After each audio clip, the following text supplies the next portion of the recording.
ஆகாஷவாணி.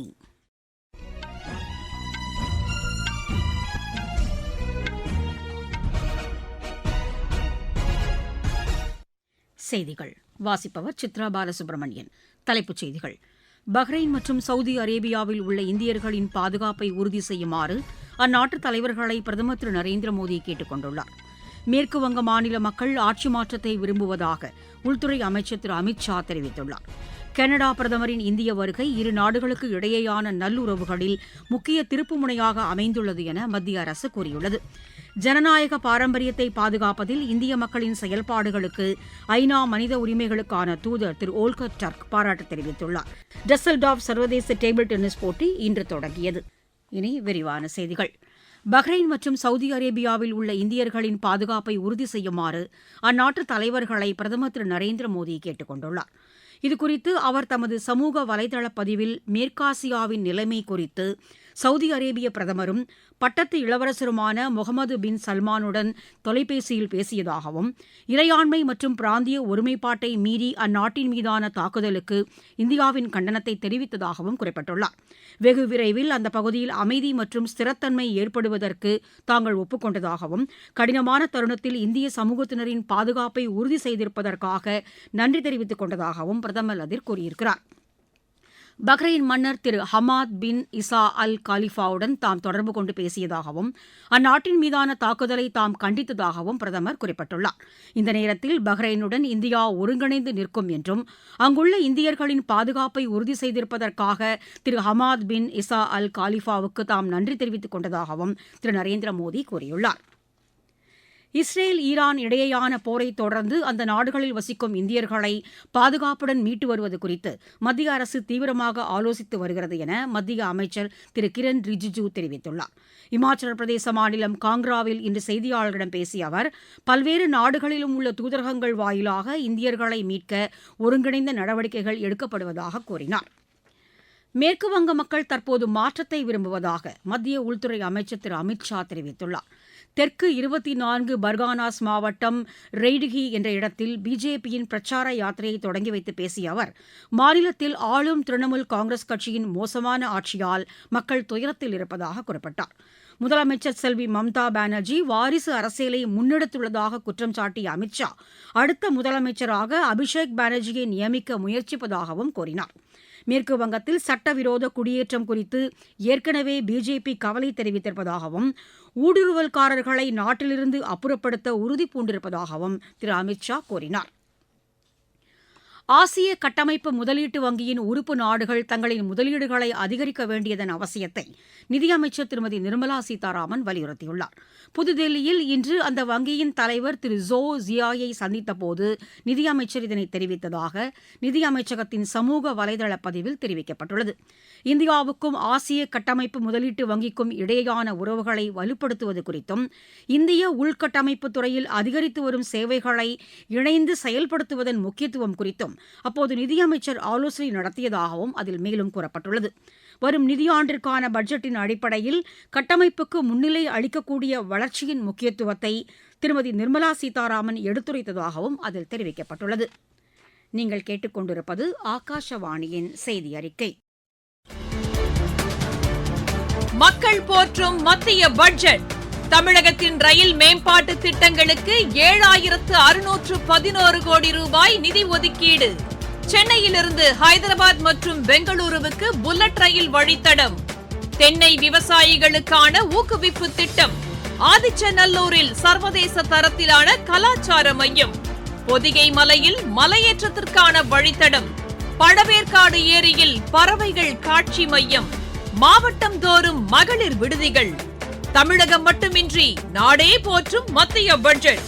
வளர்ச்சியடைந்த இந்தியாவிற்கான பயணத்தில் மோடி அரசு. தொடரும் சீர்திருத்த நடவடிக்கைகள். சமுதாயத்தில் தவிர்க்க முடியாத சக்தியாக மகளிர் திகழ்வதாக குடியரசுத் தலைவர் திருமதி திரௌபதி முர்மு தெரிவித்துள்ளார்.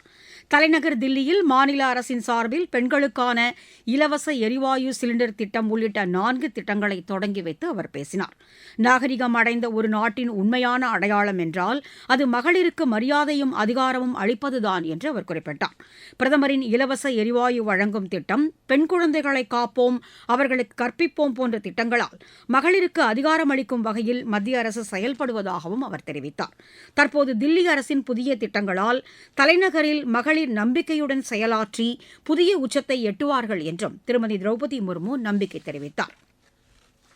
கனடா பிரதமர் திரு மார்க் கார்னேயின் இந்திய வருகை இரு நாடுகளுக்கு இடையேயான நல்லுறவுகளில் முக்கியமான திருப்புமுனையாக அமைந்துள்ளது என மத்திய அரசு தெரிவித்துள்ளது. புதுதில்லியில் செய்தியாளர்களிடம் பேசிய கிழக்கு பகுதிக்கான வெளியுறவுத்துறை செயலாளர் திரு குமரன், கனடா பிரதமரின் வருகையால் இந்தியாவுக்கு குறிப்பிடத்தக்க அளவிலான வர்த்தகம் கிடைத்திருப்பதாக கூறினார். பசுமை எரிசக்தி, நிதி, தொழில்நுட்பம் மட்டுமல்லாது அவருடைய வருகையால் எரிசக்தி ஒத்துழைப்பில் சிறப்பான முன்னேற்றம் உறுதி செய்யப்பட்டுள்ளதாகவும் அவர் தெரிவித்தார்.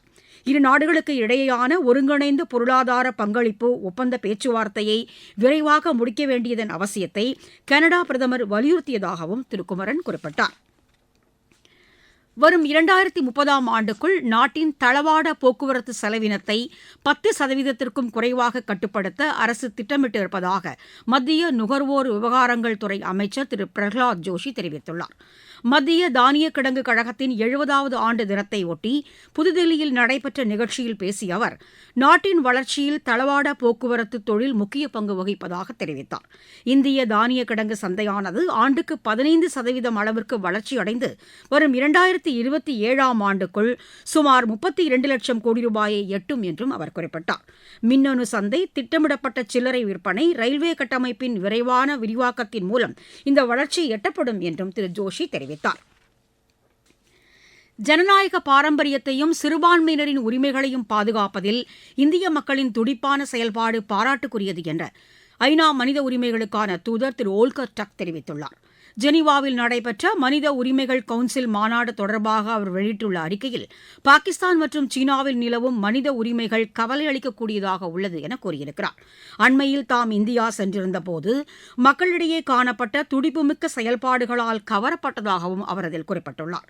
பாகிஸ்தானில் மனித உரிமைகள் தொடர்பான வழக்கறிஞர்கள் 2 17 ஆண்டுகள் சிறை தண்டனை விதிக்கப்பட்டிருப்பதை சுட்டிக்காட்டியுள்ள திரு ஓல்கர் டக், சீனாவிலும் அடிப்படை உரிமைகளை நசுக்கும் போக்கு காணப்படுவதாக தெரிவித்துள்ளார். ஈரானின் உச்சபட்ச தலைவர் திரு அலி கொமேனி கொல்லப்பட்டதற்கு எதிர்ப்பு தெரிவித்து காஷ்மீரில் அனைத்து மாவட்டங்களிலும் பரவலான போராட்டங்கள் நடைபெற்றதால் அங்கு கட்டுப்பாடுகள் விதிக்கப்பட்டுள்ளன. இதனால் ஜம்மு காஷ்மீரில் இன்று மக்களின் இயல்பு வாழ்க்கை பாதிக்கப்பட்டது. காஷ்மீர் பள்ளத்தாக்கில் அமைதியான சூழலை உறுதி செய்வதுடன் சட்டம் ஒழுங்கை பராமரிக்க முன்னெச்சரிக்கை நடவடிக்கையாக பள்ளிகள் மற்றும் கல்லூரிகள் இன்றும் நாளையும் மூடப்படுவதாக யூனியன் பிரதேச அரசு அறிவித்துள்ளது. காஷ்மீர் பல்கலைக்கழகம், இஸ்லாமிய அறிவியல் மற்றும் தொழில்நுட்ப பல்கலைக்கழகங்களில் இன்று நடைபெற இருந்த தேர்வுகள் மறு அறிவிப்பு வரும் வரை ஒத்திவைக்கப்பட்டுள்ளன. பதற்றம் நிறைந்த பகுதிகளில் கூடுதலாக காவல்துறையினரும் துணை ராணுவ படையினரும் பணியமர்த்தப்பட்டு பாதுகாப்பு தீவிரப்படுத்தப்பட்டுள்ளது. பாதுகாப்பு படையினர் தொடர் ரோந்து பணியிலும் ஈடுபடுத்தப்பட்டுள்ளனர். ஸ்ரீநகர் உள்ளிட்ட பல்வேறு இடங்களிலும் பாதசாரிகளும் வாகனங்களும் உரிய சோதனைக்கு பின்னரே அனுமதிக்கப்படுவதாக தகவல்கள் கூறுகின்றன. ருவாண்டா வெளியுறவுத்துறை அமைச்சர் திரு ஆலிவர் நெகுன்குரேயே இன்று புதுதில்லி வந்தடைந்தார். 11வது ரெய்சினா பேச்சுவார்த்தை மற்றும் 2வது இந்தியா ருவாண்டா கூட்டு ஆணையக் கூட்டத்தில் அவர் பங்கேற்க இருப்பதாக வெளியுறவு அமைச்சகம் தெரிவித்துள்ளது. விளையாட்டுச் செய்திகள். டெசல்டாஃப் சர்வதேச டேபிள் டென்னிஸ் போட்டி இன்று தொடங்கியது.